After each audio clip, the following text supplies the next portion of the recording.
परिषद में मेरे साथी श्री निशित प्रामाणिक जी,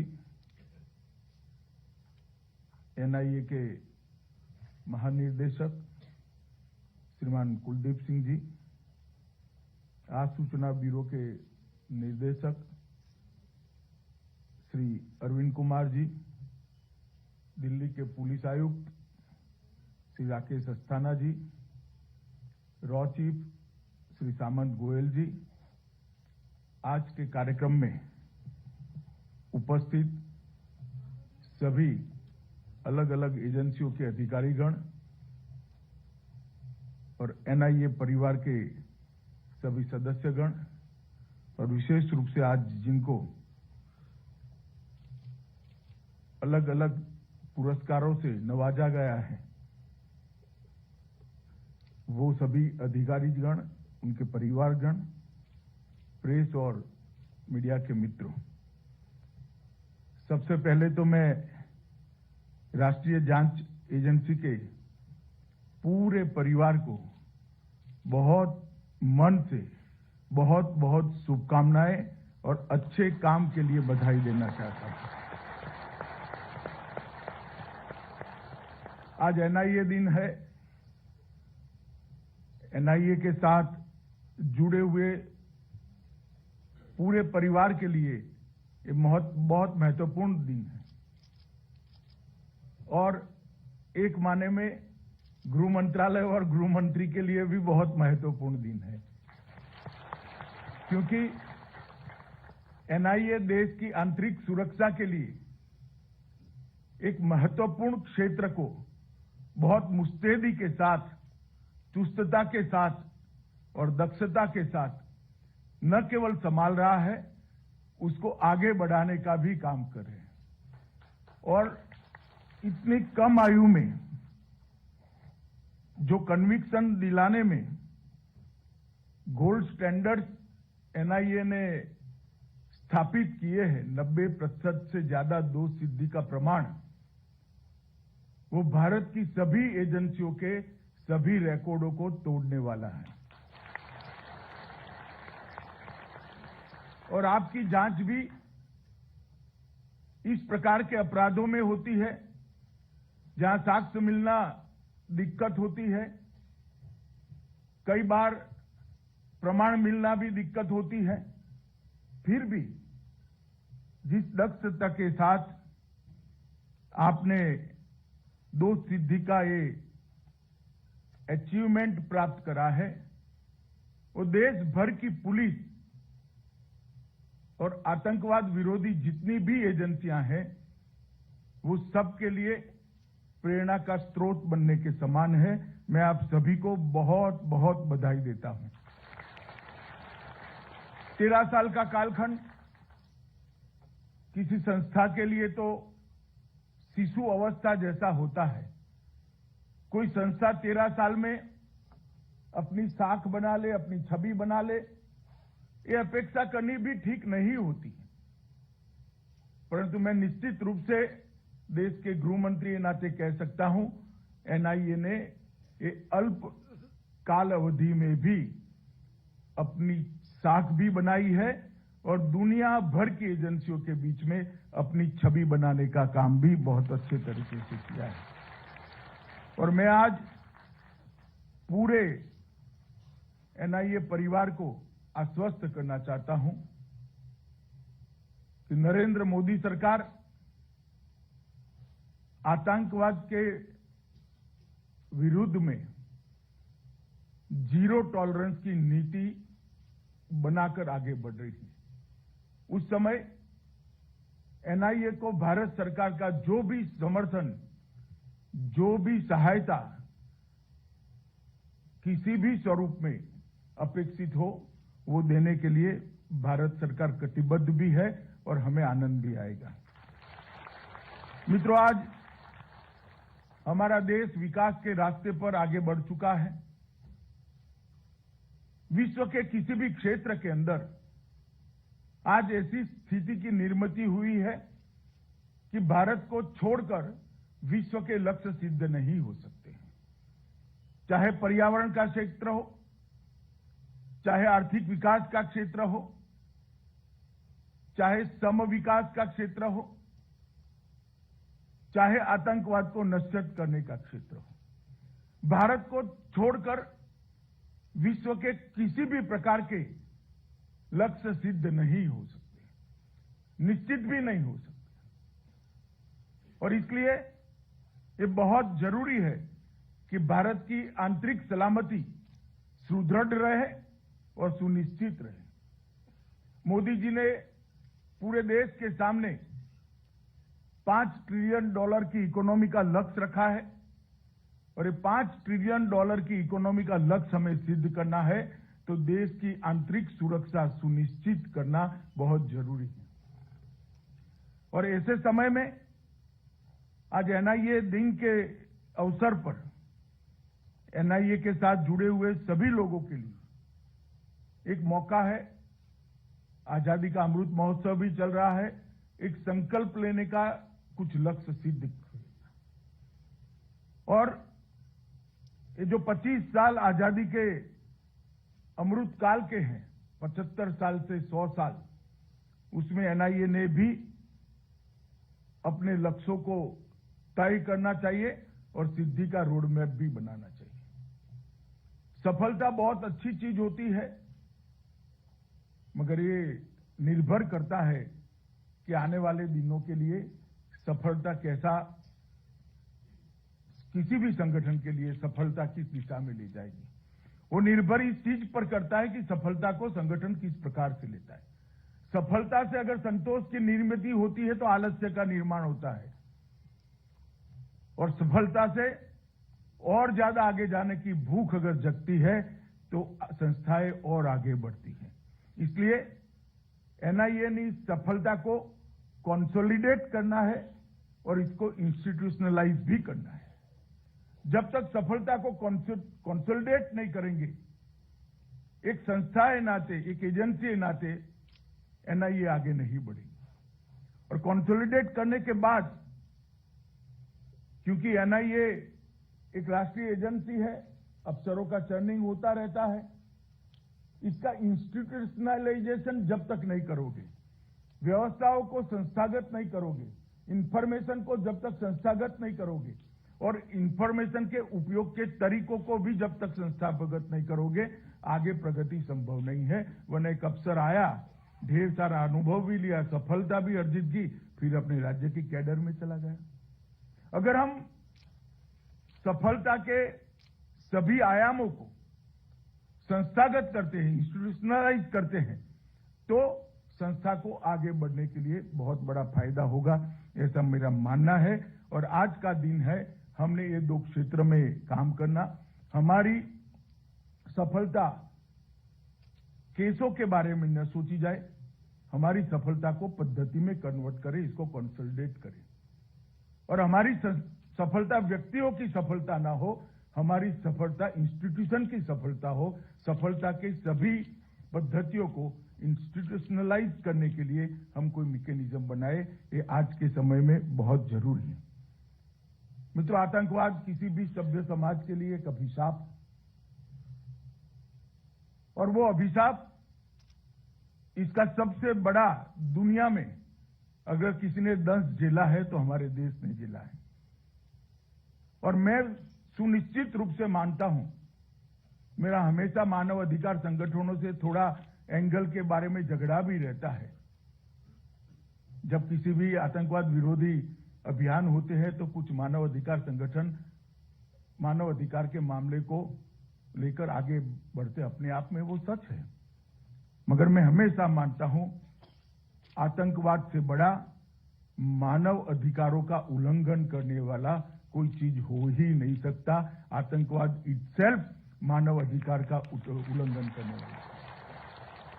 तो आतंकवाद को नष्ट करना वो मानव अधिकारों के कॉन्ट्राडिक्ट नहीं हो सकता। आतंकवाद को खत्म करना, मूल समेत खत्म करना, वो मानव अधिकारों की रक्षा के लिए बहुत जरूरी है।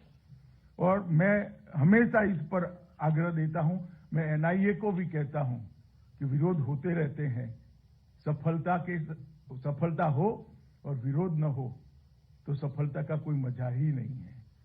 दृढ़ निश्चय के साथ आतंकवाद को समाप्त करने की दिशा में एनआईए ने आगे बढ़ना चाहिए। हमारी सरकार का प्रयास रहा है कि आतंकवाद संबंधी सभी सूचनाओं को देश भर की पुलिस और सभी एजेंसियों के साथ साझा करने में एक समन्वय स्थापित किया जाए। आतंकवाद विरोधी कानूनों को मजबूत और पुख्ता बनाया जाए। आतंकवाद विरोधी इंस्टीट्यूशंस को ताकत दी जाए, उसको मजबूत की जाए और आतंकवादी मामलों में 100% दोष सिद्धि का प्रमाण हम लक्ष्य लेकर चले। ये 5 स्तंभ पर आतंकवाद विरोधी अभियान आगे बढ़ सकता है और मुझे हर्ष है कि 5 स्तंभ पर एनआईए ने, मैं 3 साल से तो प्रैक्टिकली देख रहा हूं, बहुत अच्छे तरीके से प्रगति की है। मित्रों, 2000 से 2022 तक के देश के आतंकवादी के मामले में सिनेरियो का एनालिसिस करें तो ढेर सारी घटनाएं जहन में आती है और चली जाती हैं, परंतु कुछ घटनाएं ऐसी होती है जो व्यवस्था में रिफॉर्म को ट्रिगर करती है। मुंबई पर आतंकवादी हमला एक ऐसी ही घटना थी जिसके बाद राष्ट्रीय एंटी टेरर एजेंसी बनाई गई। कोस्टल सिक्योरिटी के लिए भी एक प्लान बना। टेरर फाइनेंस पर भी नकेल कसने के लिए सभी एजेंसियां सजग हुई। टेरर इन्वेस्टिगेशन के अंदर भी गुणात्मक सुधार आया है और इंटेलिजेंस की व्यवस्थाओं में भी और इंटेलिजेंस के सही समय पर सटीक उपयोग के लिए भी काफी समयबद्ध कार्यक्रम बने हैं। और मुझे आनंद है कि देश भर की पुलिस और सभी एजेंसियों ने ये बर्बर हमले से सीख लेते हुए आज आतंकवाद विरोधी अभियान को मजबूत किया है और 13 साल हो गए एनआईए को बने हुए। लगभग 400 से अधिक मामले दर्ज किए गए हैं। 349 से ज्यादा मामलों में चालान दाखिल कर दिया गया है। लगभग 2494 अपराधियों को पकड़ा गया है। 391 को सजा दिलाने में आप सफल हुए हैं और 93.25% का दोष सिद्धि का रेशियो, 93.25% कन्विक्शन रेशियो, ये बहुत अभिनंदन के पात्र है। देश में नरेंद्र मोदी जी की सरकार बनने के बाद 2014 से एनआईए के सशक्तिकरण के लिए हमने ढेर सारे काम किए हैं और हम चाहते हैं, सरकार की ये मंशा है कि एनआईए सशक्त बने, मजबूत बने और दुनिया भर में एनआईए की आतंकवाद विरोधी एजेंसी के रूप में एक स्वीकृति आए। कई शाखाएं खोली गई हैं। डीजी एनआईए ने इसके बारे में डिटेल ब्यौरा दिया है। आवासीय परिसरों का भी निर्माण हुआ है। इसके बारे में मैं कुछ कहना नहीं चाहता, परंतु हमने एनआईए एक्ट और यूएपीए एक्ट को मजबूत करने का काम किया है। और मित्रों, मैं इसलिए बताना चाहता हूं कि एक बहुत महत्वपूर्ण संशोधन है। मैंने ही बिल पायलट किया था। उसके बाद एनआईए को कई प्रकार के अधिकार मिले हैं।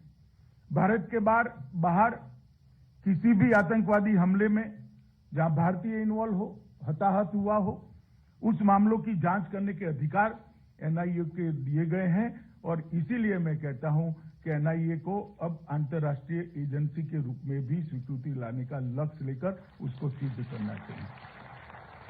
घुसपैठ, विस्फोटक पदार्थ, साइबर अपराध, इसके भी अधिकार नए संशोधन में हमने एनआईए को दिए हैं।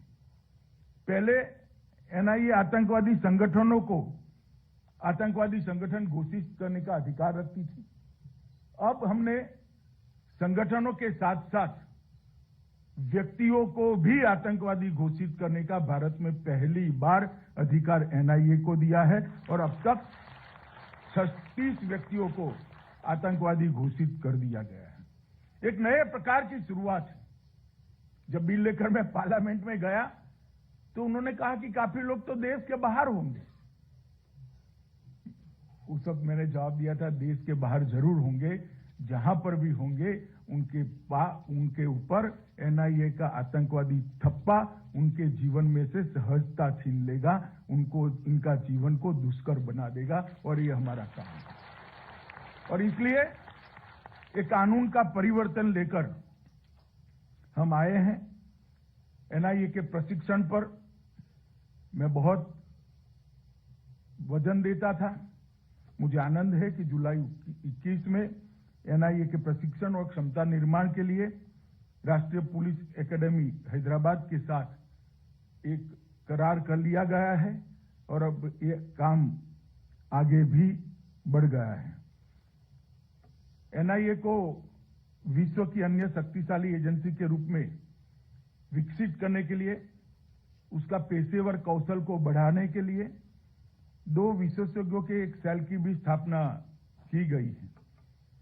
अनेक प्रकार के कठिन क्षेत्रों में एनआईए ने विगत 7 सालों में बहुत अच्छा काम किया। मैं विशेष उल्लेख करना चाहता हूं कि जम्मू कश्मीर का। जम्मू कश्मीर के क्षेत्र में आतंकवाद से लड़ना एक बात है, आतंकियों से लड़ना एक बात है, मगर आतंकवाद को जड़ समेत उखाड़ कर फेंक देना दूसरी बात है।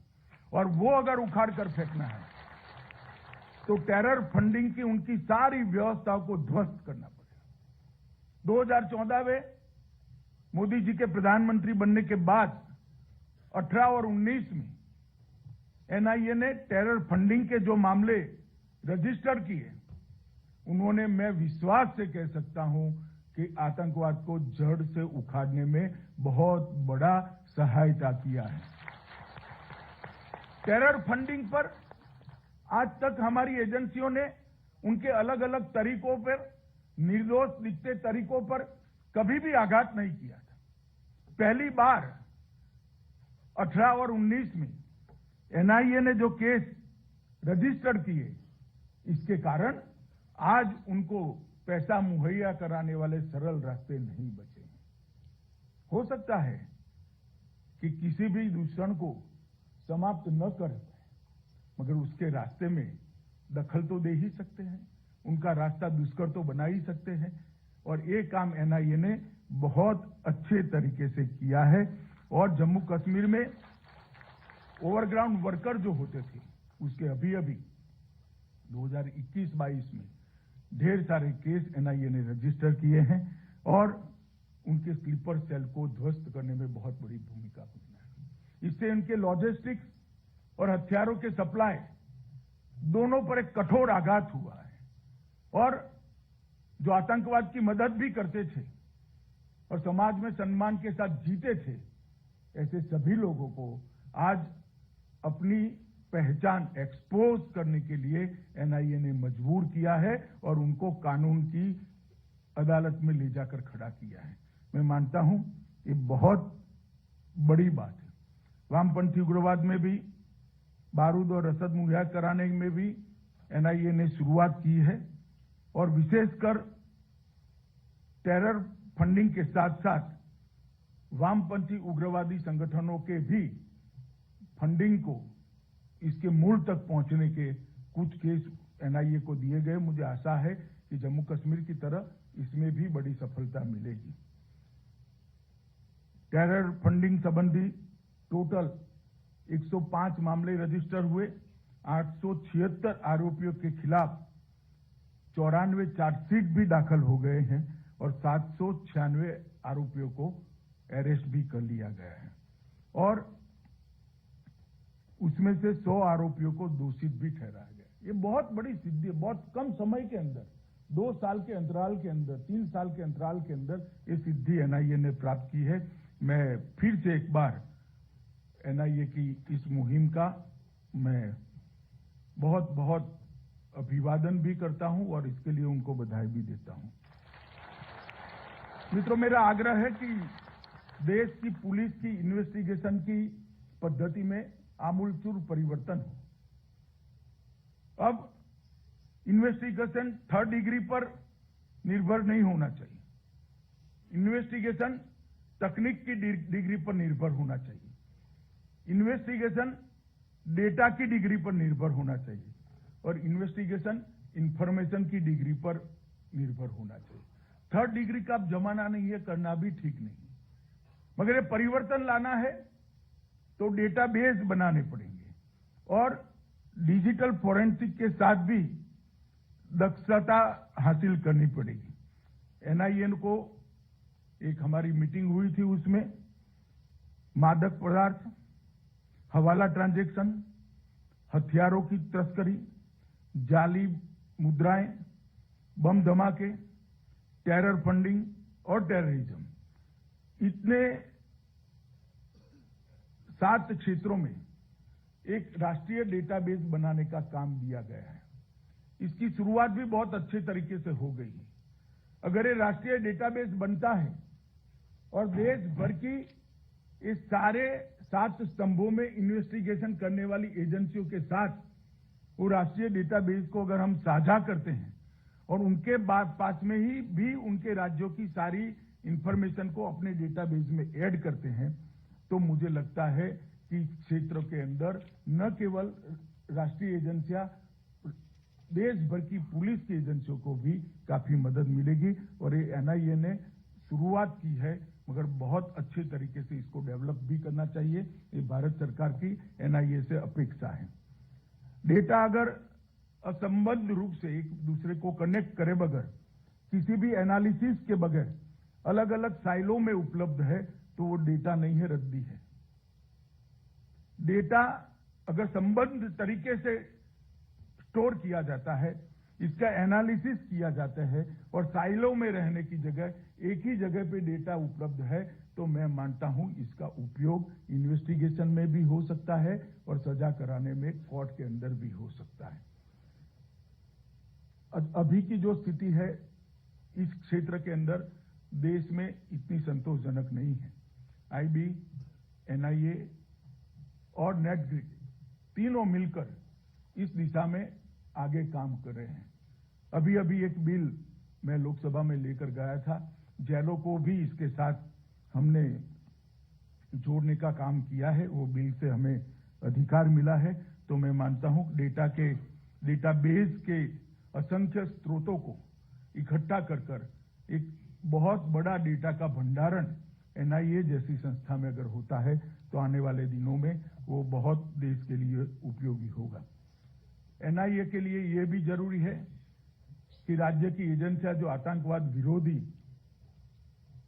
जांच करती है, कहीं बड़े शहरों में क्राइम ब्रांच है, कहीं एटीएस बने हुए हैं, कहीं स्पेशल टास्क फोर्स बने हुए हैं, ये सारी एजेंसियों के साथ एनआईए ने लाइव संपर्क रखना चाहिए। उनको गाइड भी करना चाहिए, उनको इंफॉर्मेशन शेयर भी करनी चाहिए और उनके पास से इंफॉर्मेशन प्राप्त भी करनी चाहिए।